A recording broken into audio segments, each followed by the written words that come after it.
ನಾವು ಕೆಲವು ಗಿಡಗಳಿಂದ ತಯಾರಿಸಿದ ಎಕ್ಸ್ಟ್ರಾಕ್ಟ್ಗಳು ಕ್ಯಾನ್ಸರ್ಗಳ ಮೇಲೆ ಬಹುಶಃ ಪರಿಣಾಮಕಾರಿ ಕೆಲಸವನ್ನು ಮಾಡುತ್ತವೆ. ನಮ್ಮ ಪಾಲಿ ಫಾರ್ಮುಲೇಷನ್ನಲ್ಲಿ ಪ್ರಮುಖವಾದ ಒಂದು ಘಟಕವೇ ಬರ್ಬ್ಯುರೈನ್. ಅದರ ಬಗ್ಗೆ ಕೆಲವು ವಿವರಗಳು ಇಲ್ಲಿವೆ. ಬೆರ್ಬೆರಿನ್ ವೈಜ್ಞಾನಿಕ ಹೆಸರು ಡೆಸ್ಮೋಡಿಯಂ ಗ್ಯಾಂಗೆಟಿಕಮ್. ಇದರಲ್ಲಿ ಬರ್ಬ್ಯುರಸ್ ಅರೆಸ್ಟೇಟಾ ಎಂಬ ಗಿಡದಿಂದ ಪಡೆದ ಬರ್ಬ್ಯುರೈನ್ ಎಂಬ ಶಕ್ತಿಶಾಲಿ ಸಕ್ರಿಯ ಸಂಯುಕ್ತಗಳು ಇರುತ್ತವೆ. ಇದು ಕೊಲನ್ ಕ್ಯಾನ್ಸರ್, ಪ್ರೋಸ್ಟೇಟ್ ಕ್ಯಾನ್ಸರ್, ಲೂಕಿಮಿಯಾ ಇತ್ಯಾದಿಗಳ ಮೇಲೆ ಬಹುಪಾಲು ಪರಿಣಾಮಕಾರಿ ಕಾರ್ಯವನ್ನು ಮಾಡುತ್ತದೆ.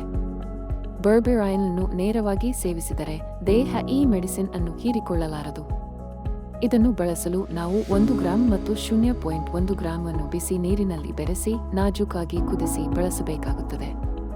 ಬರ್ಬ್ಯುರೈನ್ ಅನ್ನು ನೇರವಾಗಿ ತೆಗೆದುಕೊಳ್ಳುವುದರಿಂದ ದೇಹ ಇದನ್ನು ಸರಿಯಾಗಿ ಹೀರಿಕೊಳ್ಳದು. ಆದ್ದರಿಂದ ಇದು ಪ್ರೊಸೆಸ್ಡ್ ಎಕ್ಸ್ಟ್ರಾಕ್ಟ್ ಆಗಿ ತಯಾರಾಗುವ ತಂತ್ರಜ್ಞಾನ ಅಗತ್ಯವಿದೆ. ಮಾರ್ಕೆಟಿನಲ್ಲಿ ಲಭ್ಯವಿರುವ ಬರ್ಬ್ಯುರೈನ್ನಲ್ಲಿ ಹೆವಿ ಮೆಟಲ್ಸ್ ಭಾರಧಾತುಗಳು ಇದ್ದರೂ ಕೂಡ ಅದನ್ನು ತೆಗೆದುಹಾಕಲು ತಂತ್ರಜ್ಞಾನವಿಲ್ಲ. ಅವುಗಳಲ್ಲಿ ಅಲ್ಯೂಮಿನಿಯಂ, ಬೋರಾನ್, ಸಿಲಿಕಾನ್ ಹೀಗಿನ ಅಂಶಗಳು ಇರುತ್ತವೆ. ಈ ಅಂಶಗಳನ್ನು ತೆಗೆದುಹಾಕದೆ ಇದರಿಂದ ದೇಹ ಈ ಮೆಡಿಸಿನ್ ಅನ್ನು ಹೀರಿಕೊಳ್ಳುವುದರಲ್ಲಿ ವಿಫಲವಾಗಬಹುದು. ಆದ್ದರಿಂದ ನಾವು ಎಕ್ಸ್ಟ್ರಾಕ್ಟ್ ಮಾಡುವಾಗ ಅಲ್ಯೂಮಿನಿಯಂ, ಬೋರಾನ್, ಸಿಲಿಕಾನ್ ಹೀಗಿನ ಭಾರಧಾತುಗಳನ್ನು ತೆಗೆದುಹಾಕಿ ವಿಶೇಷ ತಂತ್ರಜ್ಞಾನ ಬಳಸಿ ಈ ಟ್ರೇಸ್ ಮಿನರಲ್ಸ್ ಅನ್ನು ಸಮತೋಲನಗೊಳಿಸಿ 100% ದೇಹ ಈ ಮೆಡಿಸಿನ್ ಅನ್ನು ಹೀರಿಕೊಳ್ಳುವಂತಾಗುವಂತೆ ಮಾಡಿದ್ದೇವೆ.